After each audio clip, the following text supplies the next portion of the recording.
So, welcome, Levin. Would you like to introduce yourself to our viewers? Thank you, Susan. Yes, my name is Lewin Keller. I'm from the Black Forest here in Germany.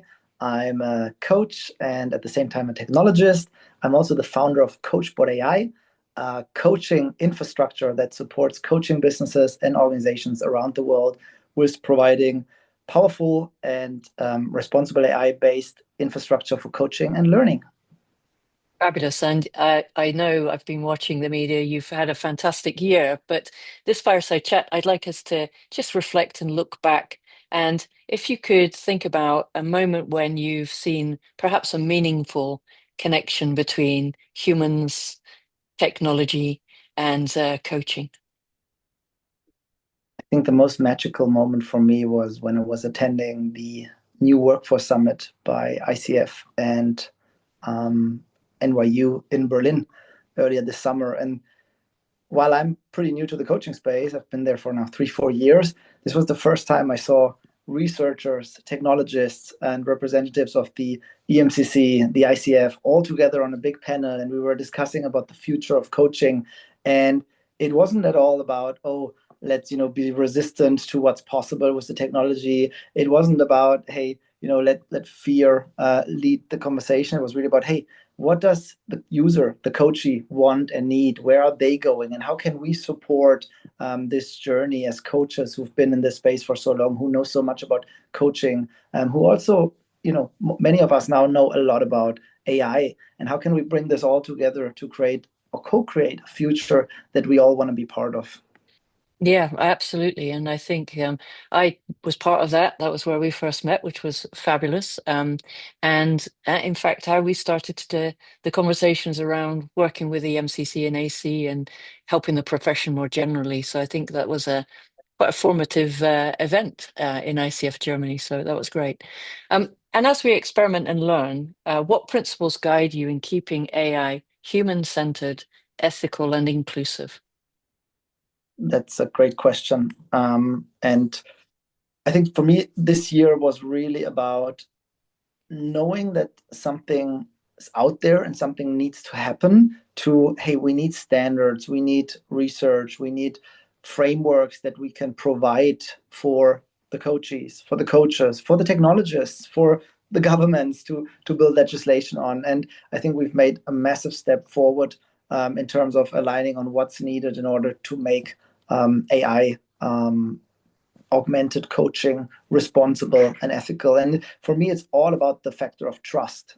So the one thing that anchors our work is trust. And in order to make it meaningful, it must serve whoever is involved. So in case of let's say this combination, we have a technology partner, you have a coach, and you have the client. They all need to benefit from whatever this collaboration entails. And there needs to be transparency, there needs to be consent, there needs to be safety all the way. So yeah, for us, there is this kind of requirement that if you are a professional coach, mentor, or trainer, you can work with the technology.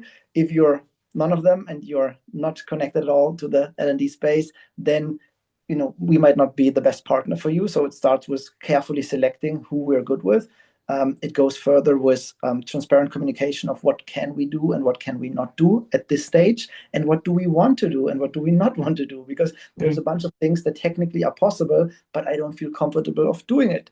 Meaning, I get a lot of requests from coaches who ask, hey, can I clone my voice? Can I clone my face and put video avatars into the coaching? And I say, hey, I know a few providers that offer that, but here's my reasons why I am not yet offering this. And yeah, with this kind of reality check, we can then build a trusted collaboration to see, are we a good fit?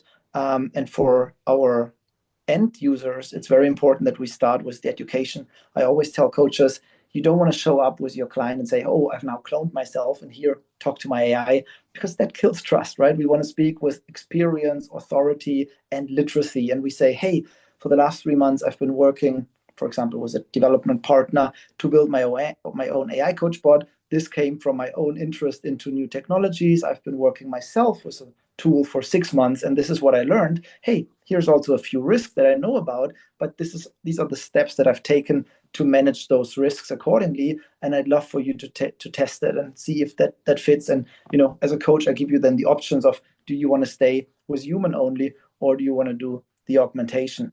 And on this particular topic, because it was part of your question, we are seeing AI as supplementary, as complementary to the human coach.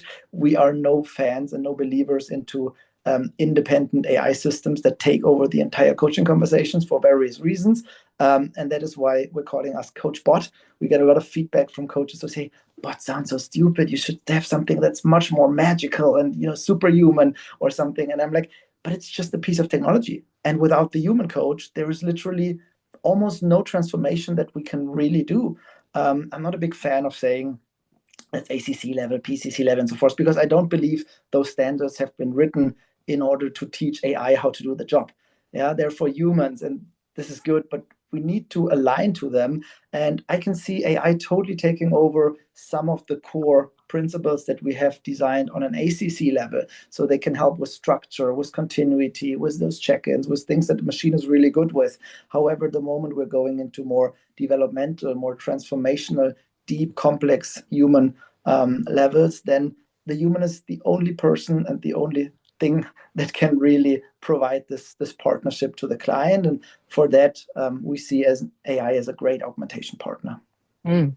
There's a couple of things there just I'd like to comment on. I think the fact that the security, the transparency, I think these are all non-negotiables. And I like the fact that you then focus on, well, what's the value that's being exchanged across that ecosystem, the client, the technologist, and the coach.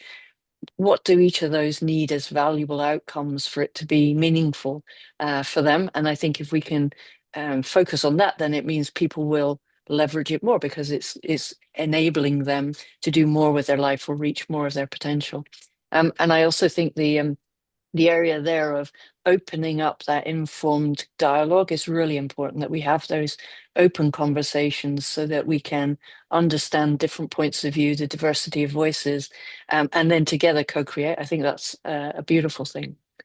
I guess one question I would like to pose now is if you imagine one shift with everything you've learned this year, what would be the one shift that could positively shape the next chapter of coaching? What do you hope that one shift could be? So I'm speaking very frankly here and in good intent. Not every coach is a technologist or a very tech savvy person. And that's okay, because what we need you to be is you need to be really good coaches. However, in the world that we're living in, where, let's say hybrid coaching is, hey, we're doing virtual coaching via Zoom and so forth. This is, in my opinion, outdated. Yeah, hybrid coaching today means hybrid, the combination of human and AI.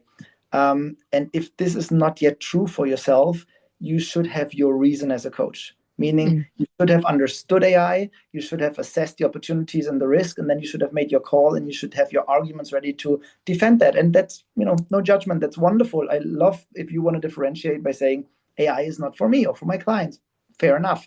However, if you're at the point where uncertainty and fear is still a big part of, your emotional connection to the topic of AI, and there is a lot of knowledge gaps, then it's your responsibility to close them as soon as possible. We're moving now from, hey, I'm using AI, to, hey, I have my own AI coaching ecosystem. So 26 will be the year of the AI coaching ecosystems. What do I mean with that? It's no longer I have one CoachBot doing this job. No, I have a bunch of different agents that are doing different purposes for different audiences at different parts of the coaching journey. They're integrated, well connected, well aligned. I have easy ways to learn from them. My clients have easy ways to learn from them. And it's really an ecosystem that we're creating. So catching up with that hype train, as some coaches always say, is going to be harder and harder if you don't start now. So for me, 25 was really the year of education. I had hundreds of conversations with coaches who were just curious. They wanted to learn more. Some came with a very open heart. Others came already with pre-built opinions, and that's totally fair. However, I would encourage everyone to move from, talking about AI to experiencing and experimenting with AI, do it responsibly. You know how to do this responsibly. If not, go to the, the leaders and the trainers and educators in the space, the bodies that can help you with that. But you have to come into the doing. And if you already made your peace and say, no, this is not for me, or I'm going to revisit that later, I'm happy as well. I love that. Yeah, I think it is all about experimentation, practical use of it so that you can have your own opinions about whether it is or isn't for your practice longer term and to differentiate yourself in the way that you want to with or without AI. But I think you're right. Increasingly, our clients will be using AI in their life and in their work. So it becomes an integral part of what we are living with. Yeah, agreed. Is there anything else that you would like to share with people before we close this fireside chat? First of all, I'm so thankful for the global community. It doesn't matter which body you belong or if nobody you belong. I think coaches are doing a tremendous job in this crazy year. I don't know what's waiting for us in 2026, but I urge you to keep doing what you're doing, because I'm a strong believer of coaching being an important let's say cornerstone in the world that we need more and more, while we're seeing AI replace jobs, while we're seeing people going into even more uncertainty. It may come from climate change, from governments and so forth. So we need you to be in a good spot. We need you to take care of yourself, and I want you to look where can AI help you in having, let's say, an as easy as possible life, because the job that you're doing is is at times energy draining. I know most of us get energy from coaching, but we're doing so much around, and this is why please have a look at what's possible with technology. Choose your partners carefully, and I'm really excited about what 2026 will hold for all of us. I love that. So thank you for recognizing and valuing the role that coaches play to help humanity navigate all of these complexities and help people transform positively with technology. So thank you, and I look forward to working with you in 2026. Thank you, Susan. Take care. Bye for Bye. now.